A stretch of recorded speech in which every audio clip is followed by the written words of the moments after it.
and good afternoon. I'm Tracy Sinclair. With me, a very special guest, and I'm very excited that Jennifer is with us. This is Jennifer Summers. You don't often see her on camera. She is the producer of The Reset, which is our show that airs at 4:30, 5:30, and 6:30, and is kind of more good news, right? Yeah, human interest stories, stuff that'll make you smile, stuff that'll make you cry. Yeah. Makes me cry every time I anchor. I'm like, there's some story that I'm going to end up crying on.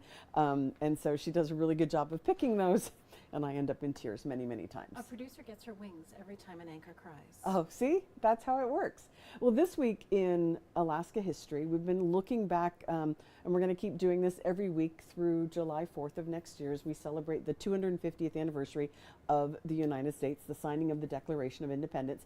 And this week we have a gold rush, we have a tragedy that both of us remember, that we were here for, an air tragedy here in the Anchorage area, and then an emperor stepping on Alaskan soil for the very first time. Yeah. So those are some of the highlights. We have a couple other things, and then we have kind of a treat at the end, a sort of special segment that I'm very excited about, and I hope people will be interested in, to kind of get some more information about some of these stories that we have been talking about.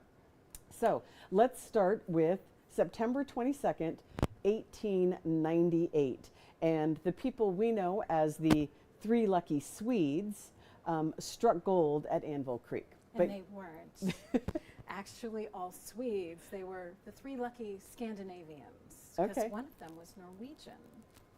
See, but we know them as the Three Lucky Swedes. I think that's very interesting. Always been referred to. Now we're going to talk about this in a little bit because you have a personal connection with this area. But just a couple of years ago, during road tripping, Rebecca Paulsha and I and Peggy McCormack all went up to Nome. That was our road trip, and one of the things we did was go out to Anvil Creek. We are at Anvil Creek, discovery claim, Nome, Alaska. It doesn't look very big, but she's mighty. It was a major discovery that changed everything, and it happened here at Anvil Creek. It caused the state's largest gold rush in history, if not of the world, in my mind. Discovery was made quite accidentally in 1898, and by one of the Three Lucky Swedes, and they joined forces afterward. That discovery triggered a rush to Nome. The evidence of that impact can be seen almost everywhere, from the largest gold pan in the world to the statues of the three Swedes who found the gold. Teller Road gives access to the site where miners still search for fortunes. And if you drive the rustic road up to Anvil Rock, you can see epic views of the area below and the traces of mining that changed this area forever.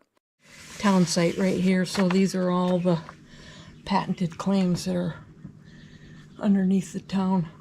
According to the United States Geological Survey, the estimated total gold production is 500,000 ounces. What started as a trickle remains a major force today. That was so fascinating to go up there and see that. And now you were raised in Nome. I was born and raised in Nome. Born and raised in Nome. In fact, Cussie, who you saw at the very beginning of the video, was my neighbor. See, it is a small state. And very small you told me that when I was talking about, Anvil Creek, and you said, oh yeah, we used to go picnics there. We used to have picnics there every summer. We'd go up and have a bonfire and wrap salmon in tinfoil and cook it over the fire. It was wonderful. Oh, that sounds lovely. Yeah. And it is a beautiful area, and we're going to talk a little bit more about ways that you can find some of these locations. Oh. That's in the special segment towards the end, so you want to stick Okay. around for that. Another thing that we both remember, and I think a lot of people in Anchorage, was that also on September 22nd, 1995, a United States Air Force plane, an AWAC plane, crashed. I'm going to get set, after sucking a Canada geese into its jet engine. Yeah. It was, the smoke was visible throughout the city, and all, of course, 24 people were killed on board. It was quite a dramatic event, and it changed how that they became more cautious, and airports around the world became more cautious about bird strikes. Remember, Lake Hood had pigs that they put on an island that would eat the eggs to keep the bird strikes down. My brother he worked for Channel 2 during that time period, and he was at the press conference. Wow. And he asked, it was too soon to know what had happened, and he said, could it have been a bird strike? And he was right. Yeah. Yeah, and I have a personal connection. One of my good friends at the time, her husband worked in that same unit, and it was like half of the unit went up that day, and he was not part of it. Yeah, it was really hard for the survivors as well. Yeah, it was a scary and a very sad time. So that's 30 years ago now, which is really hard to believe. Another event that happened on this week in history, which I was here for, but I don't remember. Oh no, I wasn't here. I had not quite moved to Alaska. We moved in 72. This was in 71, and this was the Emperor of Japan, Japanese Emperor Hirohito, met with President Nixon here in Alaska. Yeah, and I watched the newsreel, and Nixon said it was the first time reigning emperor had left Japan and was on foreign soil. And he was about 70 when he got off the plane, the emperor, and he was kind of stiff getting down the stairs, and when he hit the bottom and stepped on Alaska soil, there's a great big roar of the crowd. Yeah. A couple years ago, in 2015, Eric Sohl, our director of photography, did, if you remember the series Assignment Alaska, he did a story about all the different presidents up to that point who had been in Alaska. And this was the segment. So we're going to play you just a little clip of when President Nixon and President Hirohito were in Alaska.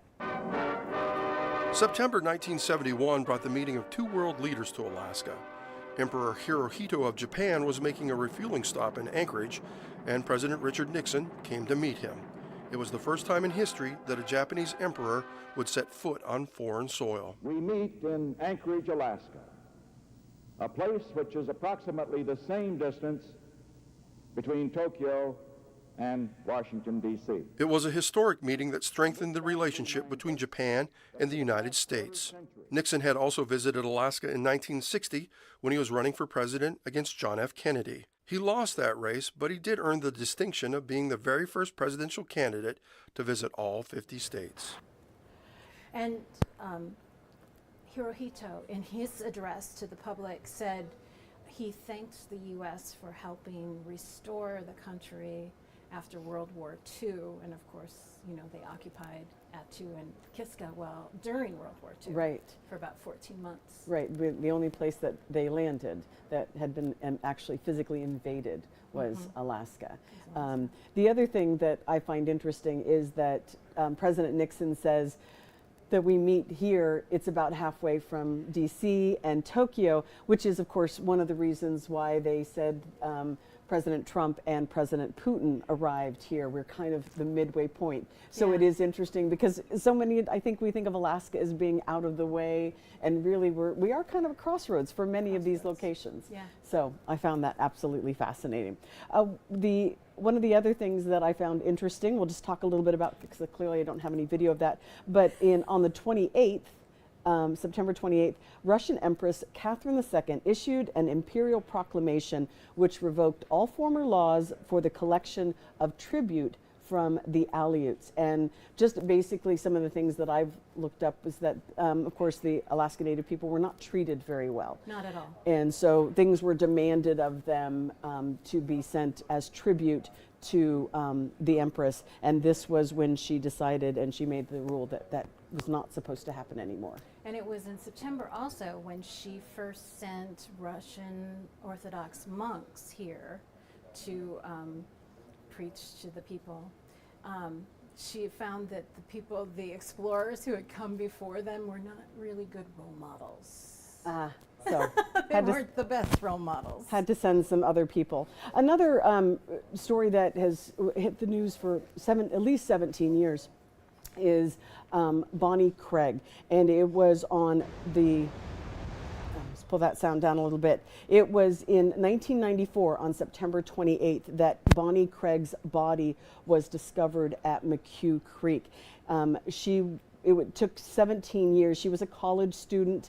She had last been seen leaving her class at UAA, and then this was the day that they were able to find her body. But as I said, 17 years later is when they finally convicted a former Army paratrooper for her murder. What struck me about that was she was only 18 years old, so it was almost her entire lifetime that it took to track this guy down and to convict him. And I remember for so many years, I think we all did, there were signs up. It was a steady and consistent campaign by her family, her mother in particular, I believe, said, "Who killed Bonnie?" You would see these signs. And her face, her beautiful face. It was before social media, and it was just plastered all over town. Yes, everyone knew who she was. And he was discovered, the person, Kenneth Dion, was discovered because of DNA, but he was already in prison at that time for armed robberies. So he was indicted finally in 2007. So, almost 13 years after was when they finally indicted him, and then eventually he was convicted. Mm-hmm. So really, we have a long history here in Alaska, so we've got a lot that has happened. And while we do these and we just get a little bit of information, I kind of wanted to get some more information. So what do? You turn, of course, to the library. And so I had a conversation with Sarah Prescott from the Anchorage Library. She is in charge of the adult collection for the Anchorage Libraries. And I gave her some topics that we were discussing, and I said, can you give us any more? Give us a place that we can find more information. Here's a little bit of that conversation. Sarah, thank you so much for joining us.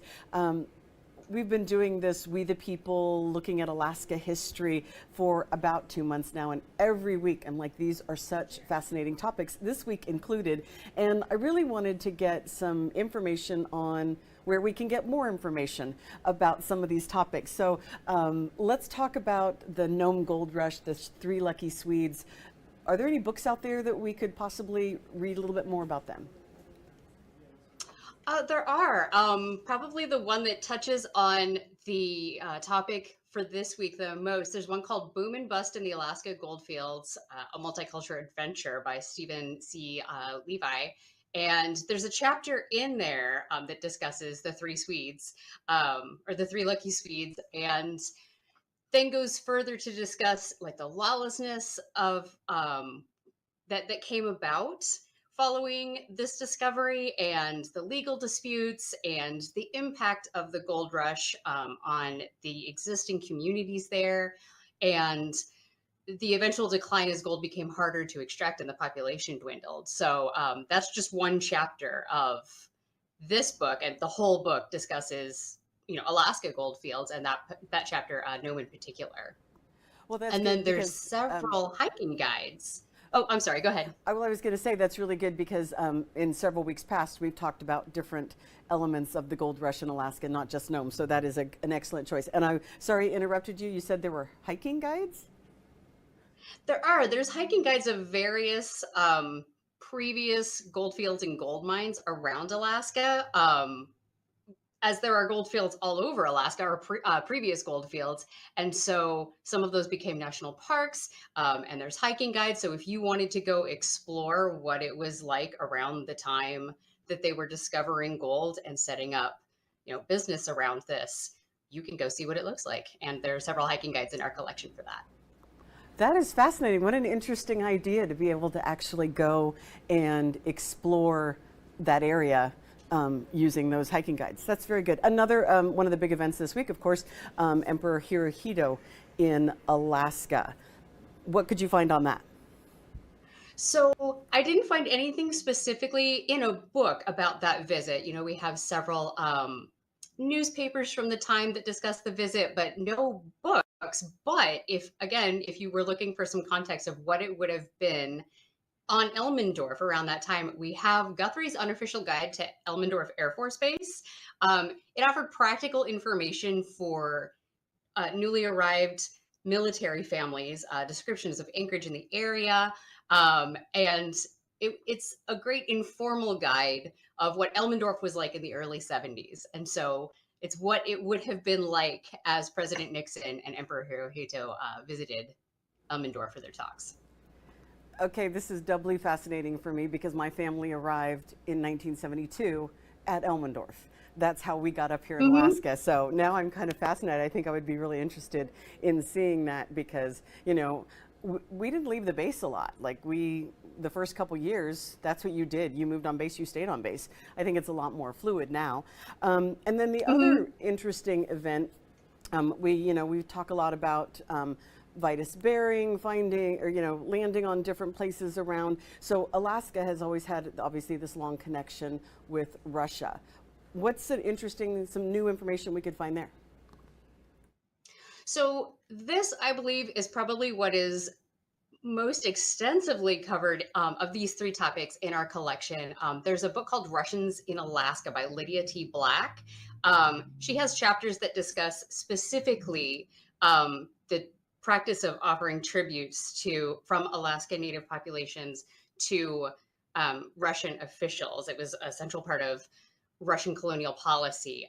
So this book has 2 chapters just on that, as well as what life was like between 1732 and 1867, which of course is when Alaska became a United States territory. The other one is Russian America, the Great Alaskan Venture, 1741 to 1867, which covers a lot of the same things. The motivations behind Russian expansion into Alaska and interactions with the communities that were already here, and then the eventual sale of Alaska to the United States. Oh, that would be really interesting. Oh, see, this is so fascinating to me. I'm just so excited. Anything else? What else that you think that we should be looking at? Any other fun topics that caught your eye? So something that I really like to dive into when we're looking at these points in history is the added context. Like if you check into newspapers and magazines of that time, what was happening in Alaska at that time that influenced what people were talking about. So more newspapers, I think, for some of these 19th century situations, but Alaska Magazine also has some historical additions to that. And you can also just see what was happening then. I also encourage folks to look into biographies of both people we've heard of and someone maybe you haven't, because your average day in the life of someone who then wrote a biography on it, that's what you're going to find in places like the Alaska Collection. Where we tried to capture those local stories. So I encourage folks to come in and check in at our reference desk. And if you want to know about, the policymakers behind these historic events, we've got those. If you want to know what was it like to just be someone living here at that time, we've got those as well.